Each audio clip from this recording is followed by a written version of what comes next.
Carlton Gover, great to see you. Thank you very much indeed for coming on to Talk Beliefs all the way from Colorado. You're an archaeologist specializing in North American archaeology and in particular, the late prehistoric Central Plains. Now, today we're going to be talking about the Pawnee people and their beliefs, but before we delve into that, could you just give us a little bit more about yourself and your background? Absolutely. Thanks for having me on the show. My name is Carlton Shield Chief Gover. I am a tribal citizen of the Pawnee Nation of Oklahoma, and I am currently a PhD student in archaeology at the University of Colorado at Boulder.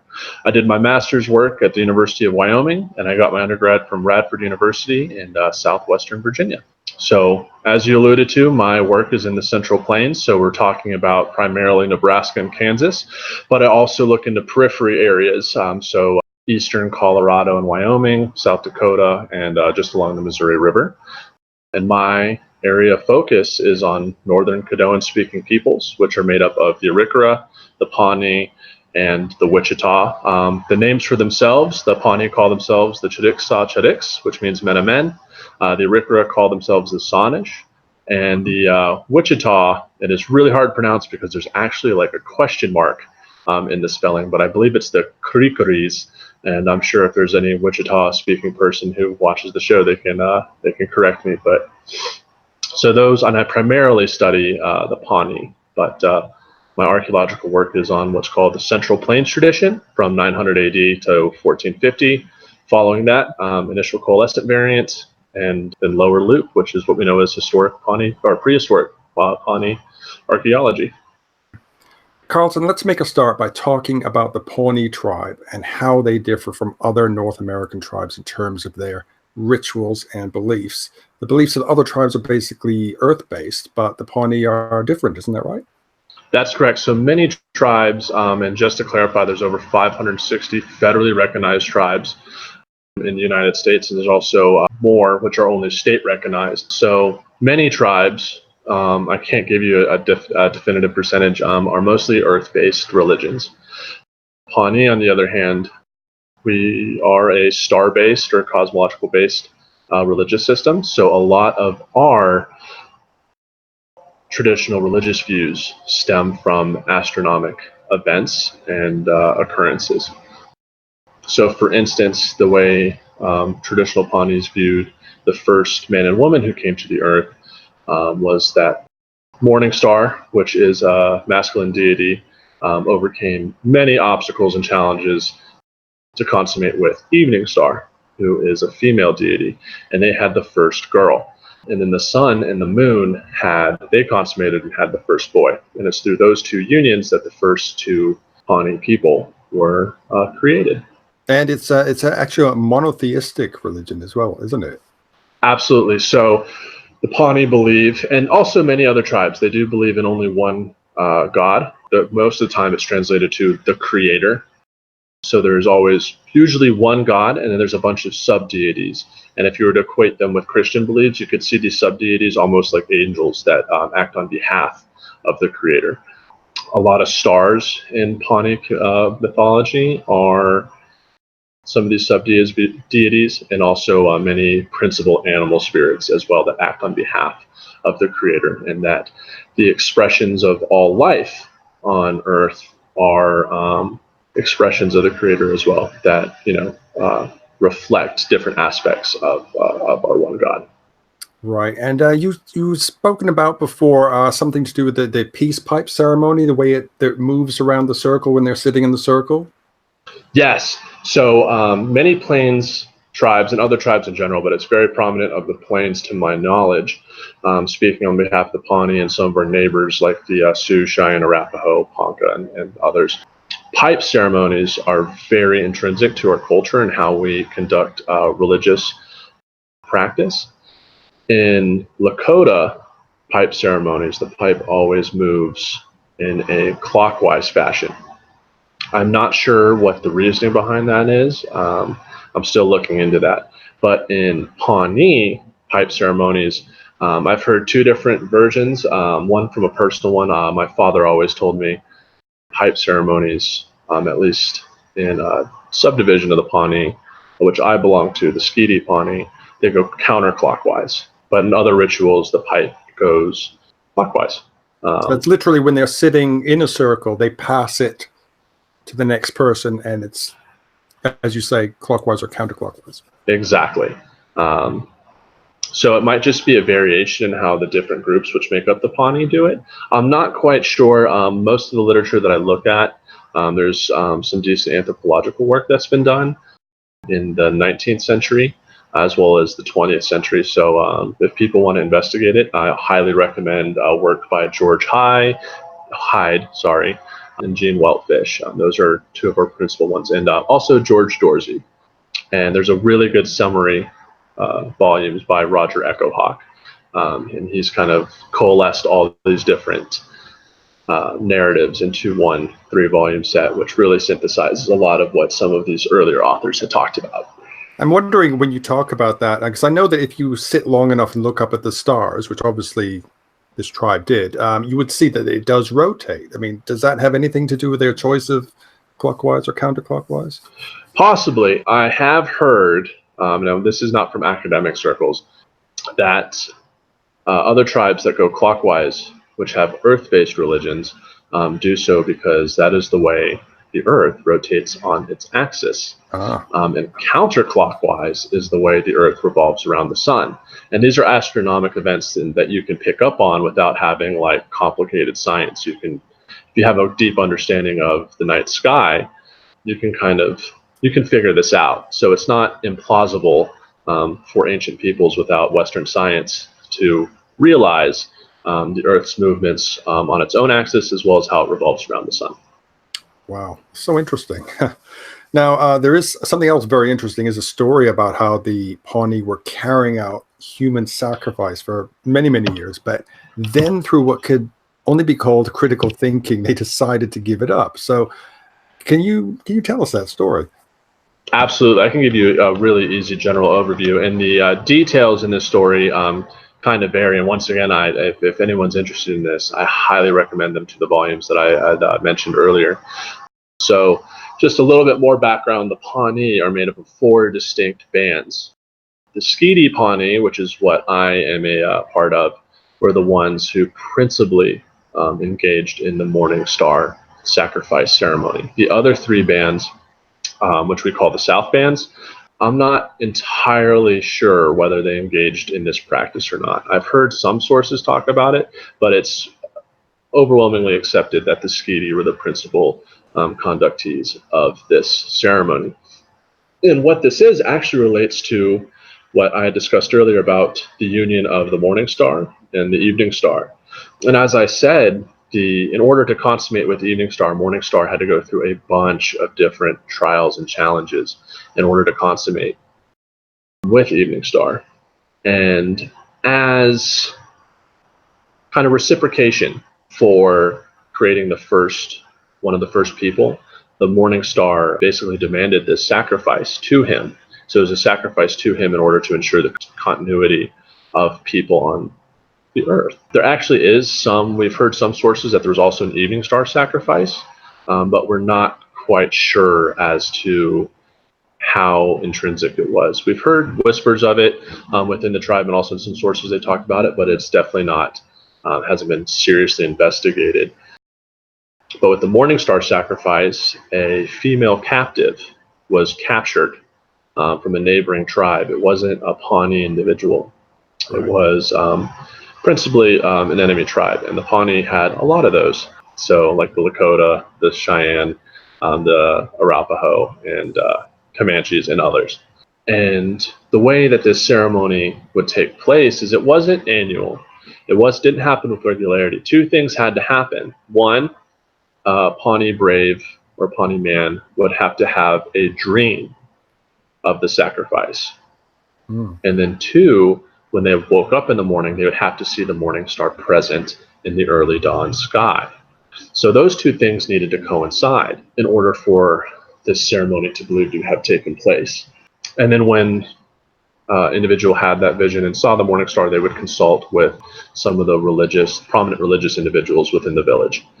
Now, this undertaking of the morning star sacrifice wasn't seen with excitement. It was mostly apprehension. There's some understanding that this sacrifice meant that the Pawnee people had messed up in some way and that they needed to atone for wrongdoings to one of their primary sub-deities. A group of warriors would get together and ride out and capture a young girl, usually at night. Actually, the Pawnees were known as kind of derogatorily as night walkers by our enemy tribes, because we had such a good understanding of the night sky, we could actually travel at night, which other tribes didn't have that same keen ability. So we would show up in the middle of the night when everyone was sleeping and abduct someone. This is also how we conducted our raids and battles as well. It was at night, if it was in our ability to do so. They would bring the girl back. There was a lot of ceremonialism surrounded it, how she was treated, but eventually she would be sacrificed to the morning star. I'm not quite sure how long the morning star stays visible. The morning star is either Venus or Mercury or both. It just kind of depends on how it appears, because it's a bright white star, but it's actually a planet. But I think that's pretty cool. So the sacrifice would have to take place before the disappearance of the morning star from the morning sky. Now, this event wasn't a move by religious leaders or individuals who, like socially, it's not like the Aztecs or Maya, in which that it was a method of controlling the populace and maintaining power through religious context. This was more of, I would say, group guilt instance in which the entire community took place in this event in order to ensure the continuity of the Pawnee people. So there's differences in how this was done. And this sacrifice itself was not seen particularly well or perceived particularly well by Euro-Americans, especially, who saw this as a very demonistic and heathenistic practice, almost satanic. And what I kind of rebuttal to that is, you could look at the witch trials and the witch burnings in the same way how Christians would burn witches in the same way to, at the end of the day, it's to appease God by getting rid of witches within the community. And you could look at the whole Christianity as a sacrifice religion based around the sacrifice of Jesus. It all revolves around that. So exactly, no strangers to it at all. Right, and then when we talk about this, our community, this has been used against us in state legislature in Nebraska. It ended up not working, but there's still mainstays to some of our old tribal practices, like the morning star sacrifice that happens today, where people who, ethnocentrism is not the right word, but people who are entrenched in their own cultural beliefs and perceptions, when they hear about these sacrifices, they kind of get wigged out. But if you see what the purpose of the sacrifice is and what it did, you kind of gain a deeper understanding for it, and then it changes your mindset. Like, okay, these people weren't just mindlessly killing people. There was a purpose behind it. And eventually the practice ended by the mid-19th century. And that's because something unusual happened, which it may or not be a sort of a romantic folktale. I don't know. But what do you think? Absolutely. So we have an amazing story. And actually the Chicago Field Museum in Chicago, there's a big Pawnee exhibit, and they actually talk about this event, and they made a diorama for it. So anyone in the Chicago area, I highly advise you to go check out this Pawnee exhibit that's there. So what happened was a Cheyenne girl was abducted, and a Pawnee brave within the village fell in love with the girl. And on the day of her sacrifice, as she was tied up to the sacrificial pole, he rode in on horseback, cut her loose, jumped on the horses together, ran off into the morning sun. And part of this ceremony or religious aspect is that anyone who interferes with the sacrifice would be struck down by lightning. And when that didn't happen, the chief, or the Pawnee brave that did this, his name is Petalesharu, the village kind of had to think to itself, it's like, well, he should be dead. He should have been struck by lightning. And that didn't happen. Word kind of spread, as well as Petalesharu was instrumental in ending the practice with the other villages, which constitute the Skeety band of the Pawnee tribe. So I believe I've never heard of anything like that happening before. It's really, yes, it's really cool.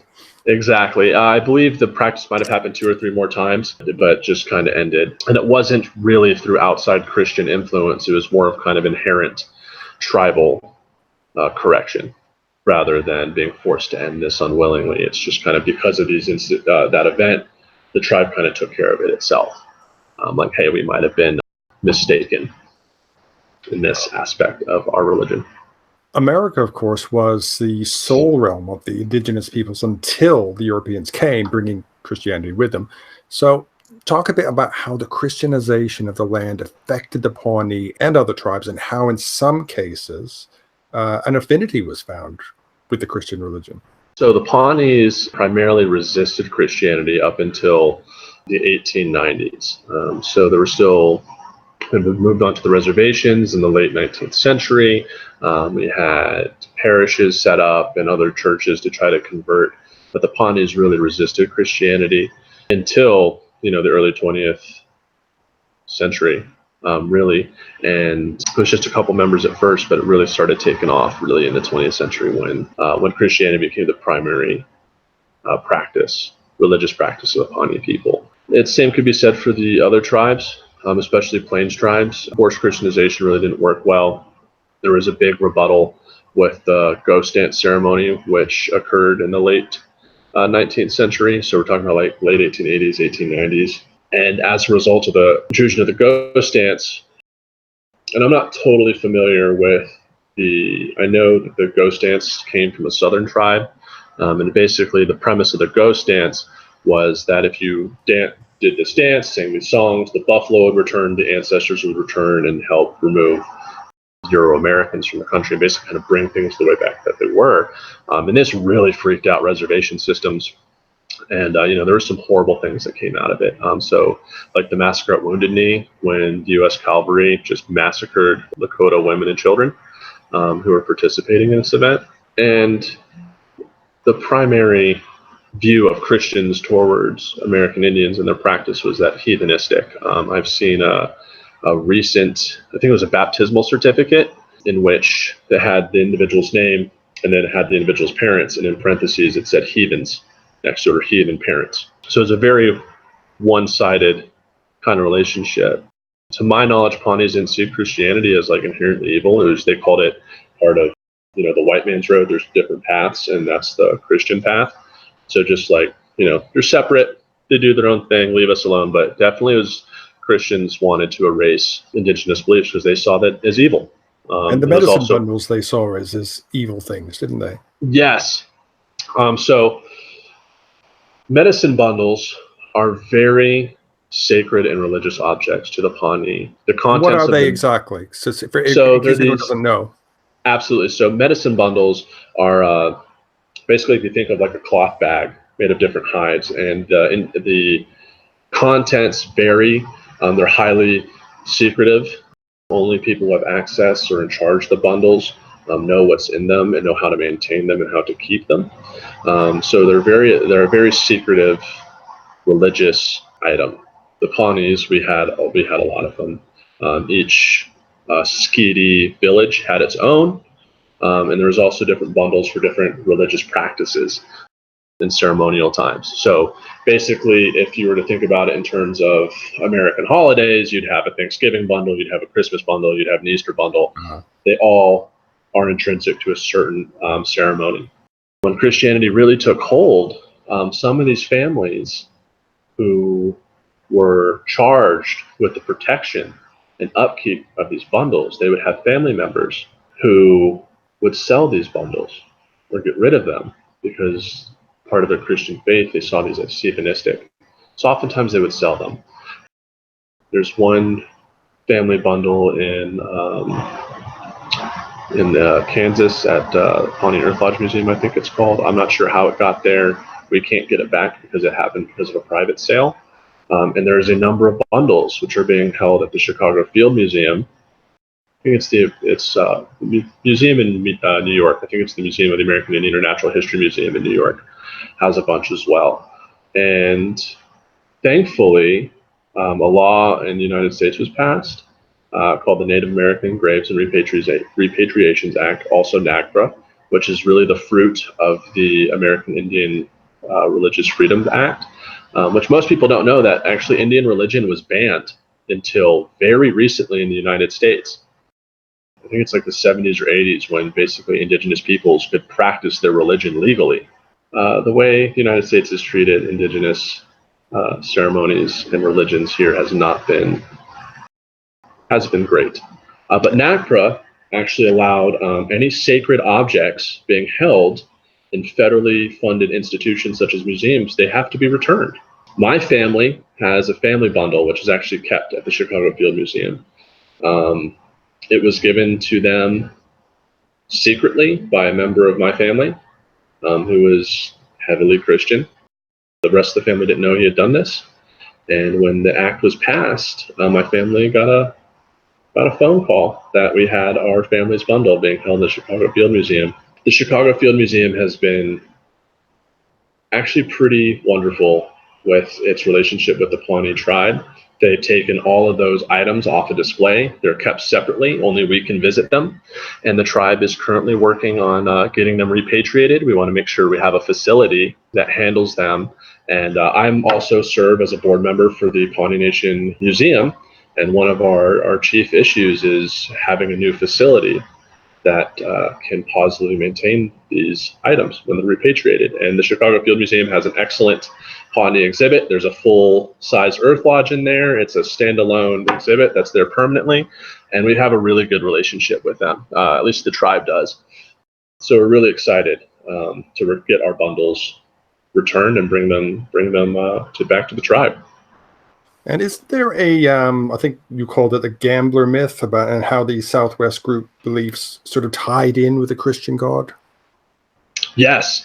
So looking at other ways that indigenous religions or practices kind of incorporated or explained Christianity or Euro-Americans, I am familiar with this gambler myth that comes from Southwest tribes. So we're thinking Navajos, Pueblos, Apaches. And there are variations depending on the tribe and the community and how the gambler myth is told. But the core concepts is that there is a deity who's created and he's just a natural gambler. He goes down, sometimes it's referred to as like Chaco Canyon, that famous site, and gambles the people out of everything, their clothes, all their belongings, and even their freedom, and enslaves them. Well, the upper deities were not happy with this gambler. So they create a twin. But he's a gambler for good.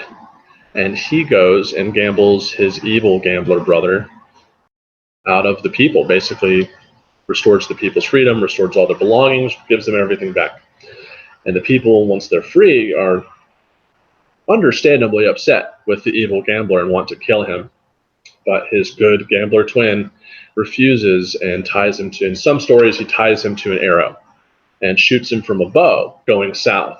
And in some circles in how the story is told, when the arrow is shot, the evil gambler says, adios, or my children will take revenge, or iterations of that. And this is seen in that story as the explanation for, adios is Spanish for goodbye. Pre-contact Puebloans didn't know Spanish.